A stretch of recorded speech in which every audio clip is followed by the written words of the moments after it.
The first time I saw him standing at my front door, holding a worn leather bag in one hand and a gentle smile on his lips, I thought he was too young to be anyone's teacher, let alone my daughter's. He had that fresh, golden glow of youth and eyes, like a storm waiting to break, and I almost asked him if he was lost. But then he said my name softly and told me he was here for Ava's tutoring session, and my words caught somewhere in the back of my throat because his voice did something to me that no stranger's voice ever had. It curled around my spine and melted somewhere low and dangerous in my stomach. He stepped inside and I showed him to the dining room table where all the textbooks were spread out, but he looked at me with a warmth that lingered, and he said, "Thank you," in a way that didn't feel ordinary. And I told myself I was being silly, just tired, just stressed, but I couldn't stop.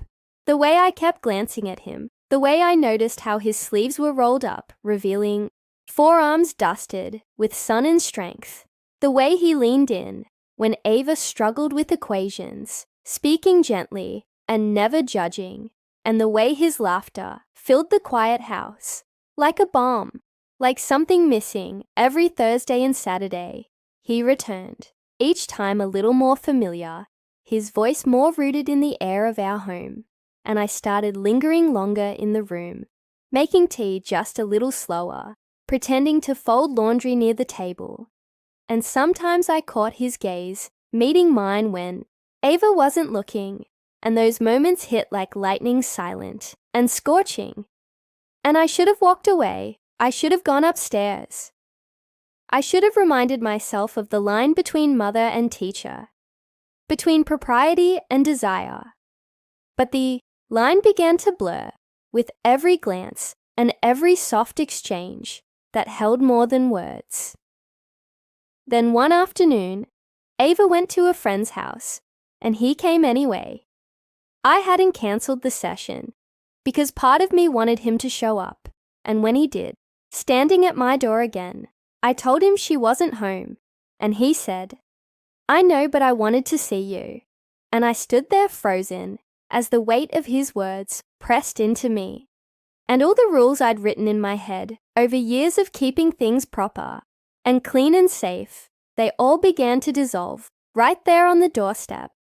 He walked in, and we sat at the kitchen table this time and talked not about algebra or homework or grades, but about music and books and things we never had time for before. And I saw how much he saw me. Not the mother, not the woman holding a household together, but me, the person who used to dream and laugh and feel things deeply. And as his hand brushed mine, reaching for a glass of water, I let it stay there. I didn't move. I didn't pull back, and neither did he. That night he stayed longer than he should have, and when he left, he didn't just say goodbye. He looked at me like he was waiting for permission, waiting for me to open a door that neither of us could. Close once it was open, and I didn't say yes, but I didn't say no either, and that silence said everything. The days after that felt heavier and lighter all at once, like I was holding a secret that burned in my hands, but warmed my chest, like I was walking a tightrope between want and restraint. And every time he came over, I told myself to be good too, remember the roles, to respect the boundaries. But he would smile at me, and the world I had built on order and caution would crumble just a little more. And soon the crumble turned into a collapse. I couldn't stop. One rainy evening, Ava had gone to bed early, and he stayed behind, helping me clean up the dinner she barely touched. And there we were again, alone in the quiet hum of the kitchen, his fingers brushing mine over a sponge, a laugh shared over spilled pasta, a silence too loaded to be casual.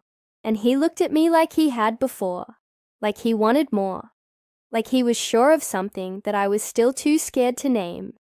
And when I turned to speak, his mouth was already there, not quite on mine, but close, so close that I could feel the heat of his breath, and I didn't back away.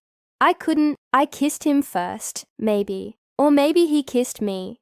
I don't even remember, because the moment swallowed me whole, and everything inside me that had been waiting and aching and trying so hard to be strong melted beneath that first contact.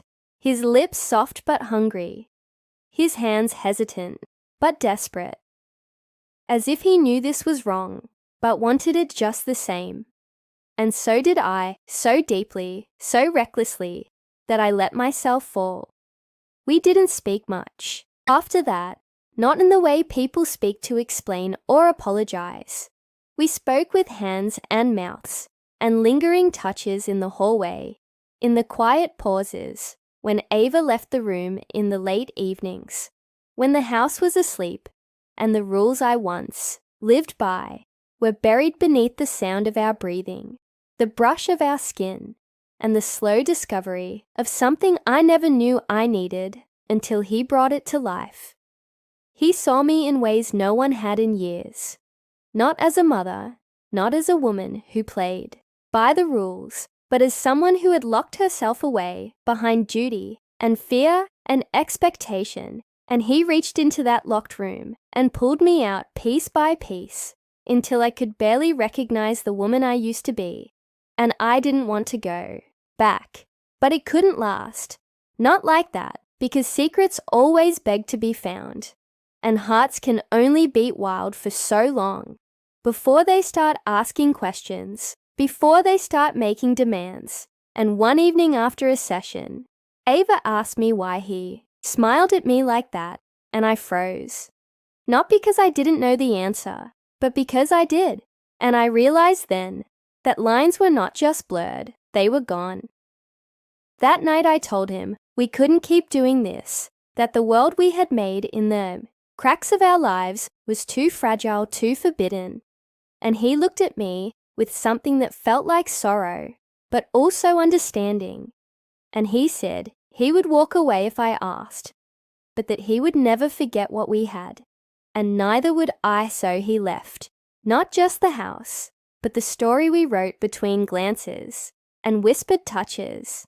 And though it hurt, though it carved something hollow in me, I knew he had given me more than he ever meant to. He reminded me that I was still alive, that I could still feel that I was more than the role I had settled into, and that sometimes breaking the rules is the only way to remember who you are. And on some days, when the sky looks like it did that first evening, when the breeze smells like coming rain, I think of him not with regret, but with a quiet kind of ache, the kind that reminds you of a lesson you never asked for, but will never forget.